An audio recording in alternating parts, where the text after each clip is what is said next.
All right, so this week in Pax Day, we got a couple of updates with regards to the Saints, as well as the backlash from the monetization announcement last week. We're going to talk about all of that and a little bit more. So hello and welcome back, all of you incredibly professional consumers of Pax Day and Pax Day related content out there.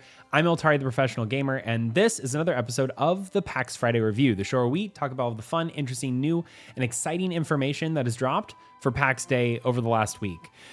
Very light week this week. We got pretty much just a patron Saints lore post, and that's about it. We did also get a community post with regards to another clan spotlight, including a fairly large alliance called The Alliance and a couple of others who were mentioned, and that is great. You should go and check that out on paxdei.com if you're interested in looking for a clan. If they are interesting to you, go and reach out to them, and you will have communities of players who are playing the game actively and enjoying it alongside you.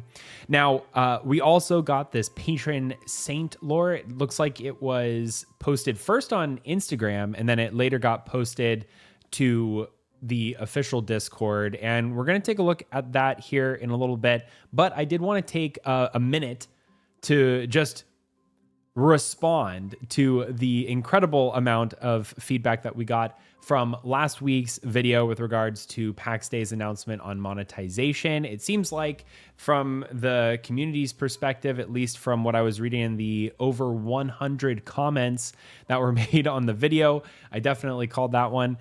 It looks like players are kind of in maybe a couple of different camps. The first camp being that they're okay with the pricing, but they're not okay with the premium because they believe that the premium might be giving them an unfair advantage to playing the game in respect to other people, and they don't necessarily want that, or they don't want to be paying for that. They'd much rather just be paying for the plots instead.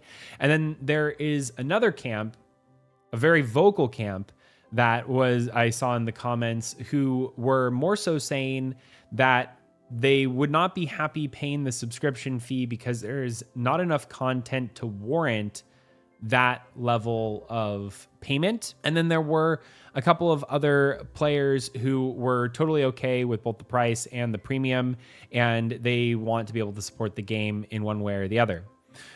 Had a couple of other conversations with community members, and it seems like there's also a lot of people who would be interested in something like a cosmetics shop, because that is a really great way for players to opt into and choose to help the developers by purchasing other skins.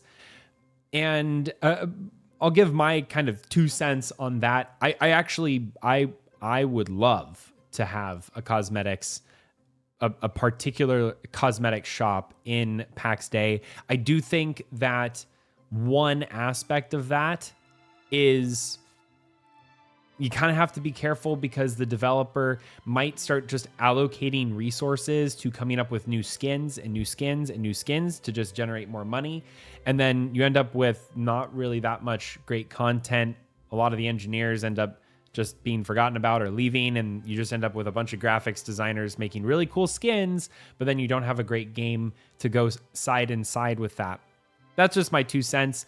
I personally would also very much so love to have a cosmetic shop, but I think the overarching kind of feel right now in the community is one between, yes, we want to support the developers, and no, the developers don't deserve this level of support because the content just isn't there yet.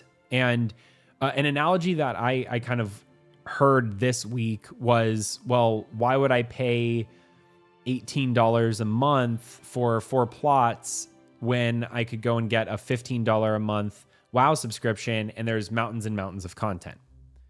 My response to that would be, well, when WoW started off back in the early 2000s, it didn't have all that much content, and it was still for $15.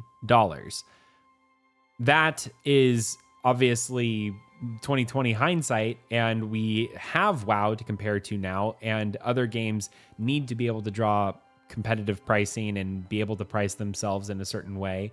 However, it is clear that Mainframe is in a rock and a hard place. They need to be able to develop the game and continue to support their developers.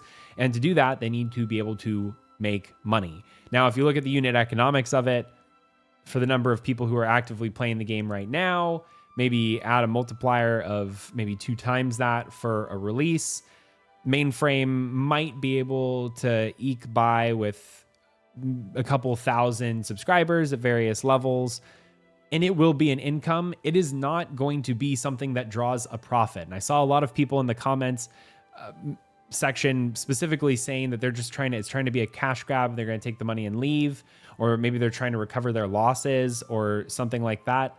I don't think that's necessarily the case. I think they're trying to elongate the amount of time that they have to develop the game and get it to a point where more and more players are going to enjoy it and there's more content for them to enjoy. On an aside, in regards to content as well, I do think that there is also this particular thing that is being forgotten in the community, that we are still about 4 to 8 months away, probably closer to, they said December is when the game is going to be coming out. So we have at least 4 months for that to happen. I do think that we are going to get another verse coming out in the next 3 to 5 weeks. And that's going to be the big PvP update. And then there is going to be the full release that happens in December. That would be another 3-month time frame. So there's actually 2 more points where there's going to be a lot of content being added to the game. And I hope that over that time frame, Mainframe will be able to reassure us as players that they actually do have the capacity to be able to release content at a more rapid pace to keep up players' interest and keep us engaged in the game in the long term. That's kind of my 2 cents on that. And I really do appreciate everyone who is having those discussions in the comment section on that monetization Pax FriDEI review. It was a wild one. I knew it was coming, and I like this type of discussion. And I can say that even though while this channel isn't officially a Mainframe byproduct, that the developers are certainly looking through those comments and taking it in just as much as they're looking at the official Discord and taking all of the information that you say there. It goes without saying that if you want your voice to be heard, the best place to do that is over on the Pax Dei Official Discord. So go and participate in that particular Discord on Discord. But either way, just wanted to talk about that for a little bit, since this week was a little bit light on the content side of things. But let's go ahead and head on over to the official Discord to take a look at Patron Saints Part 1. It's a short one. We've got 2 saints. We'll talk about it really quick. I will see you over there. And here we are on the official Discord, and here it is, Patron Saints Part 1. We got Saint Babs and Saint Dusty. So Saint Barbara of Atlantis, for anyone who's wondering, Atlantis, that's an Elysian Age empire. It's one of the great empires like Helios and Atlantis. Atlantis was known for having built a sun underneath the waves. And Saint Barbara, I would imagine, is the patroness saint of miners from Atlantis. It says, Saint Barbara, guide my pick where stone would defy me, light my way where darkness presses close, and bring me safely home with the treasures of the deep. It would make sense with Atlantis, seeing as they would probably have to dig deep if they were able to make a sun underneath the waves. But era of origin, you got your late Elysian Age, and little is known of the life of Saint Barbara of Atlantis. She is said to bring light to miners who have lost their way when all other lights are spent. So a light will appear when you are lost in the dark and it is far and long gone. It also says the earth may close around you, but heaven never does.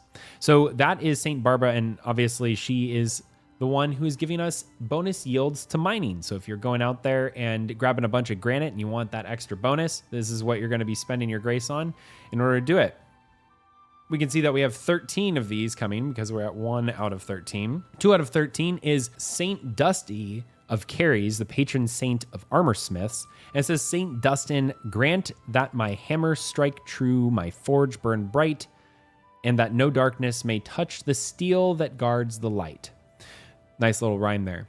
Now, the Saint Dustin of Caries comes from the late age of legends. So this is where there are heroes running amok in the world, and Saint Dustin of Caries is one of those. Sounds as though he is a legendary blacksmith, and he was also renowned for his ability to trick the emissaries of hell at every turn. His tales have long been shared by the hearth. So he was a trickster, a tricky saint who got the better of hell and its minions. And it also says at the bottom here, better to hammer devils than bow to them. So some wise words there. These are very interesting. I do like getting these contexts. I do hope that eventually these things make it into the game. While a lot of us are on the official Discord, there's a lot of work and care that's being put into these lore posts, and I would hate for them to get lost into obscurity on the Discord and never make it directly into the game. Though it is great to have these tiny little things to take a look at every week. Now, with that being said, what do we have to look forward to? As I mentioned earlier in the video, we have Lioness 2.0 coming around the corner. That, I believe, is going to also include knighthoods and soldiers. I'm sure we're going to be learning more about that in the coming weeks, and hopefully we will also be looking at a release time frame in the next couple of weeks, maybe even before September. The developers over at Mainframe said before kids make it back into school is when we can expect. Well, that could be as early as late August and as late September. So that is pretty much the time frame that we are working with, and we're pretty dang close to it. So we should start seeing a lot more information drop about that in the coming weeks, and I look forward to covering all of that for you all here on the channel. If you did like everything that we talked about today, I know we had a little bit of a breakdown of the craziness that happened last week with monetization. Would love to keep that conversation going too. But if you did enjoy it, please don't forget to leave a like. It helps this channel out a whole heck of a lot. Subscribe so that you can get notified whenever we come out with new Pax Day or Pax Day related content, and share it with any of your friends who might be interested in following along with all things related to Pax Day. Also, special shout out to all of our channel members for financially supporting this channel. It really does help out a lot, your monetary support, and I really do appreciate it. But until next time, hopefully we have a lot more to talk about next week. I'm Eltari, the Professional Gamer. I'll see you in the next one.